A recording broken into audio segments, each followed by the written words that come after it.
الحمدللہ رب العالمین والعاقبۃ للمتقین والصلاۃ والسلام علی رسول الکریم اما بعد۔ بات اسی بات کے تعلق سے کہ مدعی اور مدعا علیہ جب دونوں عدالت میں پیش ہو تو دونوں ایک دوسرے کے بارے میں جو کمیاں ہیں میٹر کے تعلق سے وہ بیان کریں، یہ عیب میں یا غیبت میں نہیں آتی ہے۔ حدیث نمبر 2419 عن عبد الرحمن بن عبد القاری انہ قال، عبد الرحمن بن عبد القاری سے روایت و بیان فرماتے ہیں سمعت عمر بن الخطاب رضی اللہ عنہ یقول، کہ انہوں نے عمر بن خطاب رضی اللہ تعالیٰ عنہ کو بیان کرتے ہوئے سنا۔ عمر بن خطاب مشہور صحابہ رسول، خلیفہ دو، جلالی صحابی ہیں، آپ کو پتا ہے۔ وہ بیان کرتے ہیں سمعت ہشام بن حکیم بن حزام یقرأ سورۃ الفرقان علی غیر ما قرأوها، کہ عمر بن خطاب نے بیان کیا کہ میں نے حکیم بن حزام کو سورۃ فرقان کی تلاوت اس طریقے پر کرتے ہوئے سنا جو میں پڑھتا ہوں، یعنی جس طریقے پر میں تلاوت کرتا ہوں۔ کہنا چاہتے ہیں کہ حکیم بن حزام طالب علم نماز پڑھا رہے تھے اور اس میں انہوں نے سورۃ فرقان کی تلاوت کی، تو کہہ رہے ان کے قرأت کا جو طریقہ تھا وہ اس طریقے کے علاوہ تھا جس طریقے پر میں قرأت کیا کرتا تھا۔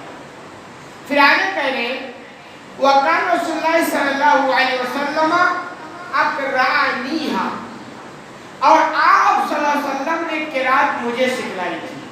تو ان کو لگا کہ میری جو قرأت ہے وہ چونکہ رسول نے سکھلائی ہے تو میری تو صحیح ہے، اب میرے خلاف ان کی ہے اس کا مطلب ان کی صحیح نہیں ہے۔ تو عمر بن خطاب کہتے ہیں میں نے جو ان کی یہ قرأت سنی تو مجھے لگا کہ وہ کیا مفہوم یہ ہے کہ وہ غلط ہے، کیونکہ میری جو قرأت ہے وہ اللہ کے رسول صلی اللہ علیہ وسلم کی قرأت سے ملتی جلتی۔ اب اچھی طرح سمجھیں، قرآن کے پڑھنے کی کئی قرأت ہیں، عام طور پر 7 قرأت، یعنی 7 طریقے سے قرآن پڑھا جاتا ہے۔ آپ کے یہاں جو رائج ہے آپ اسی طریقے پر پڑھیں، کوئی مسئلہ نہیں، نئے کے چکر میں پڑھے گا کہ یہ جو چلتا ہے یہ بھی کھو جائے گی۔ عربوں کے یہاں 7 قبیلے تھے تو ان کے قرأت جو عربی کا تھا وہ تھوڑا الگ الگ تھا، تو ایسے 7 طریقے سے قرآن کی تلاوت ہوتی تھی۔ تو کہہ رہے ہیں اگر اس 7 طریقوں سے آدمی کوئی قرأت کرے تو کوئی مسئلہ نہیں کر سکتا، شرط یہ ہے کہ معنی میں کوئی چینجنگ نہیں ہونی چاہیے، کوئی گڑبڑی نہیں ہونی چاہیے، جیسے معنی میں گڑبڑی ہوگی پھر آپ وہ قرأت نہیں کر سکتے۔ تو کہہ رہے ہیں کہ میں نے جو میں قرأت کیا کرتا تو اللہ کے رسول صلی اللہ علیہ وسلم پہ سکھلایا ہوا ہے، اور حکیم بن حزام نے جو قرأت کی وہ میرے خلاف ہے، تو کہہ رہے ہیں اس کا مطلب ان کا غلط ہے۔ کہہ رہے پھر کیا ہوا، وَقِدْتُ أَنْ أَعْجَلَ عَلَيْهِ، قریب تھا کہ میں کچھ کر بیٹھتا۔ یہ جلالی صاحب ہے عمر رضی اللہ تعالیٰ عنہ، عمر بن خطاب کہہ رہے جب میں سنا تو مجھے لگا کہ غلط پڑھ رہے ہیں، تو مجھے برداشت نہیں ہوا، ایسا لگتا کہ میں ابھی کچھ حرکتیں کر بیٹھوں گا۔ کہہ رہے ثم أمهلته حتى انصرف، پھر میں نے مہلت دے دیا کہ اچھا یہ نماز پڑھے تو نماز سے فارغ ہو جائے۔ عمر رضی اللہ تعالیٰ بڑے جلالی صاحب تھے اور ہوتے سماج میں طرح طرح کے لوگ ہوتے ہیں، شرط یہ ہے کہ اس حرکت کو اس طریقوں کو اسلام سے ملائے۔ عمر رضی اللہ تعالیٰ کو آگے آپ سنتے ہیں بیٹھے رہتے ہیں، کسی سے کوئی غیر مناسب حرکت صادر ہوتی، وہ کہتا ہے اللہ کے رسول کا حکم ہو تو تلوار نکالو، فوراً وہ تلوار ہی کی بات کرتی تھی۔ اور وہ مشہور واقعہ کہ ایک مرتبہ ایک منافق اور یہودی کا مسئلہ ہوا، اللہ کے رسول صلی اللہ علیہ وسلم کے پاس گئے، آپ صلی اللہ علیہ وسلم نے یہودی کے حق میں فیصلہ دیا، تو منافق نے کہا ایسا چلتے ایک بار عمر رضی اللہ تعالیٰ کے پاس رجوع کر لیتے، تو انہوں نے کہا چلو چلتے ہیں۔ وہاں گئے تو عمر رضی اللہ تعالیٰ کو پتہ لگے کہ یہ فیصلہ ہو چکا اور اللہ کے رسول کے دربار سے ہوا، تو آپ نے کہا ٹھہرو، وہ اندر گئے اور تلوار لے کر آئے اور مر گئے، اور کہا یہ اس شخص کا فیصلہ ہے جو فیصلے رسول کو نہ مانے۔ تو عمر رضی اللہ تعالیٰ بڑا جلالی آدمی تھے، کہہ رہے جب میں نے وہ قرأت سنی تو مجھے لگا کہ ان کی قرأت کیا غلط ہے، تو میں کچھ کرنے ہی والا تھا کہ پھر میں نے کبھی بندہ نماز پڑھا تو نماز پڑھ لینے دو۔ کہہ رہے جب وہ نماز پڑھ لیے سلام پھیرے ثم لبیتہ بردائہ، تو میں نے اپنی چادر کو ان کے گردن میں ڈال کر ان کو گھسیٹا۔ یہ عمر رضی اللہ عنہ کے ایسے تھے ہی جلالی آدمی، کہہ رہے ان کے گردن میں چادر ڈالا اور گھسیٹ دیا۔ کہہ رہے فجئت برسول اللہ صلی اللہ علیہ وسلم، اور اوپر اللہ کے رسول صلی اللہ علیہ وسلم کے پاس لے کر آ گئے. گھسیٹا پوچھ یعنی گھسیٹ کر نہیں لے گئے, مطلب تھوڑے سا, اور اس کے بعد اسی انداز میں اللہ کے رسول صلی اللہ علیہ وسلم کے دربار میں پہنچ گئے. فقلت انی سمعت هذا يقرأ علی غیر ما اقرأتنیہ.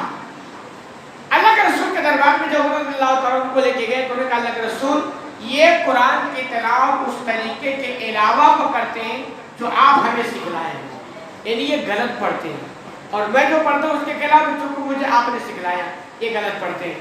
فقال علی ارسلو, آپ صلی اللہ علیہ وسلم نے کہا پہلی فرصت میں ان کی گردن کو آپ چھوڑو. یہ کون سا طریقہ, یعنی مفہوم, یہ کون سا طریقہ ہے؟ وہ اگر غلط پڑھے نہیں پڑھے میرے دربار میں بھی فیصلہ ہو جائے گا, لیکن یہ کیا ان کے گردن میں مطلب چادر ڈال کر کے اس نے ایسے لگتا ہے کہ کہیں بہت بڑے ظلم کیے ہیں اور عدالت میں پیش کر رہے ہو. تو آپ نے کہا ارسلو, امر کے ساتھ چھوڑو ان کو, یعنی یہ حرکت جو آپ نے کی ٹھیک ہے چھوڑو. ثم قال له, پھر آپ صلی اللہ علیہ وسلم نے اسے فرمایا اقرا, پڑھو. یعنی آپ نے فوراً فیصلہ نہیں سنا دیا, آپ کرے ٹھیک ہے یہ بھی کرتے ہیں, یہ کیا پڑھے, اس کو قاضی جو ہوتا ہے نا حاکم جج, اس کا سسٹم یہ ہے کہ وہ میٹر کو سنے اچھی طرح سے, دونوں فریق کی بات کو سنے, ایک فریق کی بات سن کر کبھی فیصلہ نہیں آتا. اور آپ گھر میں کرو تو گھر میں بھی مسائل دستے ہیں, آپ گھر میں بھی دو لوگ جھگڑے, آپ ذمہ دار, آپ کی بات ہے کہ ایک کا سنا اور فوراً کنٹرول سے باہر, نہیں آپ دونوں کی بات سنیں, پھر آپ کو حقیقت سمجھ میں آئے گی. تو آپ صلی اللہ علیہ وسلم نے حکیم نظام سے کہا پڑھو, یعنی جو تم تلاوت کرتے ہو جس انداز میں وہ پڑھو. فقرا, انہوں نے پڑھا. قال هكذا انزلت, آپ صلی اللہ علیہ وسلم نے کہا اسی طرح نازل ہوئی, کوئی مسئلہ نہیں. عمر رضی اللہ عنہ کو لگ رہا تھا کہ یہ غلط پڑھ رہے ہیں, اور آپ صلی اللہ علیہ وسلم کو جب انہوں نے سنایا تو آپ نے کہا کوئی میٹر نہیں, ایسے ہی نازل ہوئی پورا. ثم قال لي اقرا, عمر رضی اللہ عنہ کہتے ہیں پھر اللہ کے رسول نے مجھ سے بھی کہا تو بھی پڑھو, یعنی تمہاری الگ ہے ان کی الگ ہے, ان کا تو میں نے سن لیا, قرآن ایسے نازل ہوئی, کوئی مسئلہ نہیں ہے, اور تم جو پڑھتے وہ بھی پڑھو. فقرا, تو عمر رضی اللہ تعالیٰ عنہ کہتے ہیں میں نے بھی پڑھا. فقال هكذا انزلت, آپ صلی اللہ علیہ وسلم نے کہا قرآن ایسے ہی نازل ہوئی, یعنی آپ نے ان کی قرات کو بھی صحیح کیا اور ان کی قرات کو بھی صحیح کیا, جبکہ پڑھنے میں اختلاف تھا. قرات وہ ایک طریقہ ہے, وہ میں بھی نہیں جانتا, جو کہ اس کا ایک کورس ہوتا ہے, سارے لوگ جانتے ہیں, اس کا ایک فن ہے, تو الگ الگ طریقے ہوتے ہیں, وہ سب رائج نہیں ہے, وہ سیمپل جو آپ چلتا ہے ایک طریقے ہی چلتا ہے. تو آپ صلی اللہ علیہ وسلم نے کہا ان کا بھی صحیح, ان کا بھی صحیح. تو کبھی کبھی کیا ہوتا ہے نا, مسلک اختلاف میں جو آپ دیکھتے ہیں نا, لوگ مسلک پرستی میں اندھے ہوتے ہیں. کبھی کبھی سامنے والے کا میٹر بھی صحیح ہوتا ہے اور اس کے آگے میں جو ہوتا ہے اس کا بھی میٹر صحیح ہوتا ہے, لیکن وہ مسلک پرستی میں کہتا ہے میرا صحیح ہے آپ کا غلط ہے, اور سامنے میرا صحیح آپ کا غلط ہے. تو کبھی کبھی سمجھنے کا پھر ہوتا, ہر مسئلے میں کچھ ایسے مسائل میں اختلاف ہیں کہ وہاں مطلب دونوں باتیں صحیح ہو سکتی ہیں, جیسے کہ ہم لوگ کہتے ہیں کیسے دونوں صحیح ہو سکتے ہیں, کبھی کبھی ایسے دونوں صحیح ہو جاتے ہیں جیسا کہ یہاں کرا دونوں صحیح ہو گئی. تو آپ صلی اللہ علیہ وسلم نے کہا اچھا ان قرآن انزل علی سبع اعرف, یقیناً قرآن 7 قرات پر نازل ہوئی ہے, یعنی قرآن جو نازل ہوئی ہے نا اس کے پڑھنے کے 7 طریقے ہیں. 7 قبیلے عربوں کے اندر تھے, ان کی زبان میں تھوڑا تھوڑا ڈفرنٹ تھا, تو انہیں 7 طریقوں سے پڑھتے. آپ نے کہا کوئی بات نہیں, اسی انداز میں قرآن پڑھا جا سکتا ہے. فقرؤ ما تیسر, پھر آپ نے یہ بھی کہا جس قرات میں تم کو آسان لگے اسی انداز میں قرآن پڑھ لو. تو 7 قرات میں سے کوئی بھی آدمی پڑھ سکتا ہے, لیکن ابھی جو آپ کے پاس رائے ہے وہ وہی, کیونکہ اس کے آگے آپ جائیں گے تو پھر وہی ہوگا, کوئی پڑھو آپ کے خلاف دے گا.